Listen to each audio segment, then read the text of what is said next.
Dan, you got the money. Okay. I got a few, Bob, yeah. Okay. You support Trump? You do? Yep. Okay. I was one of the first endorsers, public endorsers of President Trump. What are you guys going to do when our ocean level rises? Thank you for asking that question. I have the answer. Don't let me finish. I have the answer. Let me finish. Well, thank you for the question. Yeah. Okay. For the first time on Earth, we're changing the gas. Now you're full of shit. Sit down. I'm going to answer you. I'm going to answer. Just Dad. shut up and shut up and sit down. No way. Sit down. No. I got to finish my question. I'm going to answer global warming. All right, finish the question, then answer. It's changing on Earth, and it's changing to CO2. What do you people with the money, what are you doing about this? Because I'm going to tell you right now. No, I've got children. I've got 21, 23-year-old children. And what's their future with you people with money? You talk about money all of the time. Okay. Sit down, please. Sit down, please. In the front row. Excuse me. In the front row. Please sit down. Okay, you've asked your question. Thank you very much. Okay, I'm gonna answer. Excuse me, ma'am. Will you please sit down? Please. Thank you. That's okay. Please sit down. Let him answer. Okay. In 2011, my wife and I were in Antarctica, renewing our vows. For most of you that don't know, Antarctica's on a mountaintop. Okay? And there is a $500 million facility, scientific facility there, and the scientists came to give us presentations about global warming. And they had cores of ice that they had drilled. They had drilled 4,000 or 5,000 cores, and they only brought 15 or 20. So they're going through the second or third core, and they said 275,000 years ago, this was the temperature, blah, blah, blah, blah, blah. And then 55,000 years ago, the world was 2 degrees warmer Celsius than it is today. This is 2011. And, stop. And he said, and I said, well, you mean the whole world? He says, yes.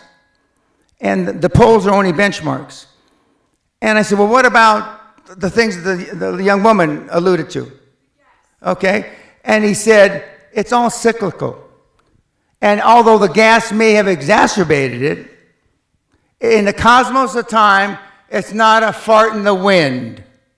In the cosmos of time, of the 13.8 billion years that we've been on this miserable planet, it's not a fart in the wind. And as I told Joe Rogan on his show, and he said in his infinite wisdom, and Joe, if you hear this, I thank you for the opportunity of being on your show.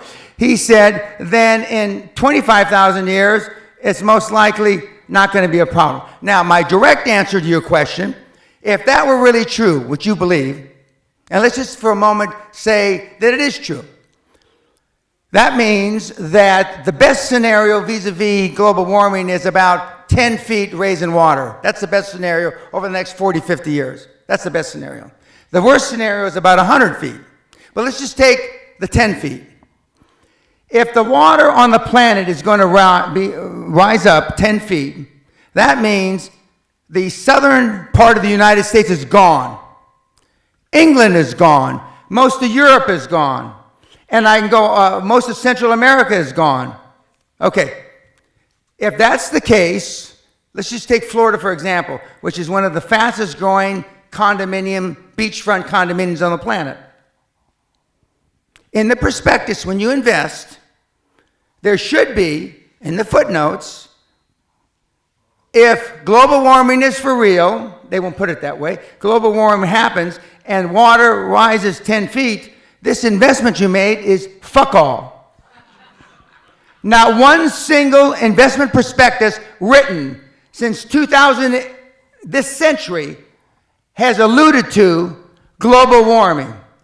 Not one motherfucker. If it were really true, the banks wouldn't invest. The banks wouldn't finance. Not one motherfucking condominium. So the people that have the money, and I'm jealous of the Vice President, Gore, which Sally and I rode on a plane from South America with a few years ago. I am jealous he came up with a scam before I did. Because the financial institutions, the banks, of this world know it's not going to happen. Otherwise, you couldn't get a goddamn loan in London. You know those 30, 40-year mortgages? The world will be over by then. Is Barclays Bank going to give you a motherfucking loan? With the greatest respect, ma'am, it's the greatest fraud that's been perpetrated on mankind this century. Continue watching this fascinating conversation for free by clicking on the link below to visit our website, learn from the best minds in the world, and connect with a community of passionate people building the best versions of themselves. Just click on the link below, and I'll see you on the inside.